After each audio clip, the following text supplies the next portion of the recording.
करणी माता मंदिर अतिक्रमण को हटाने के लिए करणी माता मंदिर उदयपुर में प्रतिनिधि मंडल की बैठक हुई आहूत।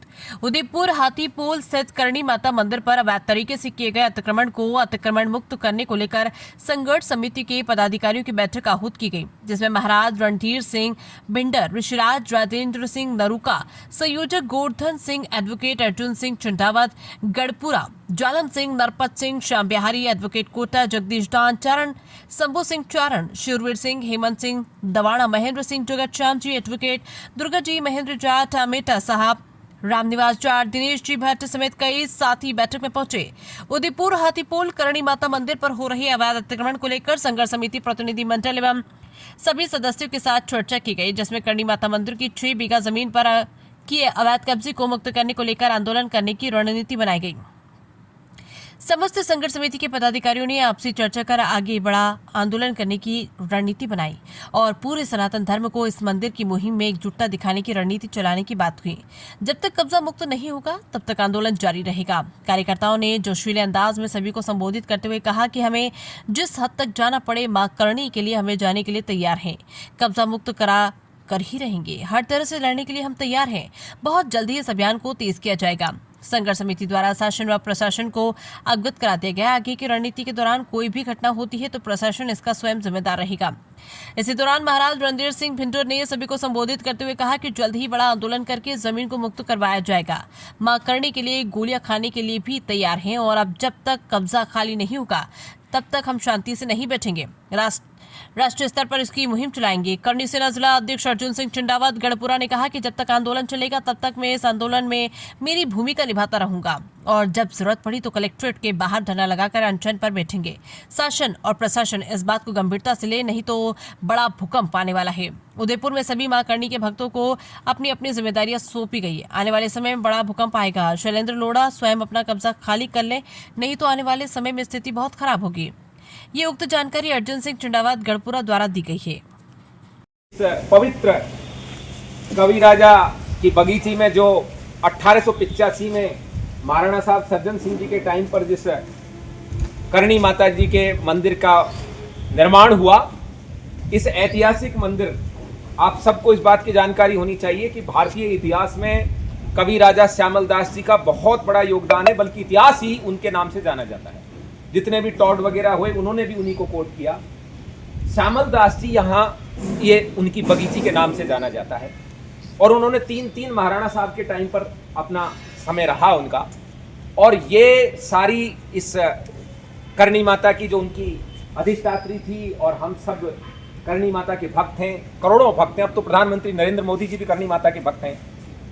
ये एक मंदिर उस समय बना और इस मंदिर का 1885 में निर्माण शुरू हुआ और कवि राजा साहब जब देवलोक गमन हो गया तो उसके बाद उनके एक दत्तक पुत्र ने आकर महाराणा साहब से इस मंदिर की पूजा करने के लिए और इस जगह को आवेदन किया। तो महाराणा साहब ने शक्तिदान सिंह जी को इस मंदिर को संभालने के लिए और इस जमीन को संभालने के लिए इस शर्त के साथ दिया कि ये देवी देवताओं की मंदिर है और इसका मालिक जो है माता करणी है, और इसका ना बेचान हो सकता है, ना ये गिरवी रखी जा सकती है, और ना ये किसी को बख्शीश में यानी ट्रांसफर की जा सकती है। उसके बावजूद भी 1955 में इस मंदिर का एक घोटाला जैसा करके, और जिनका बोर्ड बाहर लगा है लोढ़ा ब्रदर्स का, इनके पिताजी दादाजी थे, उन्होंने शक्तिदान सिंह जी से किन परिस्थितियों में अपने नाम करा लिया और रजिस्ट्री उनके नाम हो गई। देवस्थान विभाग में जब ये बात सूचना में आई, ऐसी जो रजिस्ट्री होती है उसके लिए एक कानूनी वर्ड है, वॉइड एबनेसियो। वॉइड एबनेसियो का मतलब होता है शुरू से शून्य, यानी इस तरह की रजिस्ट्री मान्य ही नहीं है, क्योंकि देवी देवताओं को नाबालिग माना गया है, उनकी ये चीज बेची नहीं जा सकती। तो वो रजिस्ट्री जीरो हो गई और तब से नाजायज रूप से ये काबिज हैं। न्यायालयों की और अधिकारियों की मिली भगत के बाद ये इस जमीन पर लोढ़ा ब्रदर्स काबिज हैं। अवैध रूप से इसको कचरागार बना रखा है। पूरे देश करणी माता को पूजता है। और यहाँ एक बावड़ी है, देखिए ये जो बावड़ी है बड़ी ऐतिहासिक बावड़ी है। कभी इसमें से जल निकालकर माता का स्नान ध्यान कराया जाता होगा। इस बावड़ी पर भी अतिक्रमण है और कुछ नालायक लोगों ने इसको कूड़े से भर दिया है और इस पर कचरा डाल दिया है। इसको भी मैं निवेदन करूंगा कि हमारी संघर्ष समिति इस पर निर्णय ले और टाइम निश्चित करके यहाँ के जिम्मेदार एमएलए और एमपीओ से चर्चा करके इसको खाली करे और इसको पूरे बावड़ी का रूप दे, क्योंकि भारत सरकार का ये नियम है।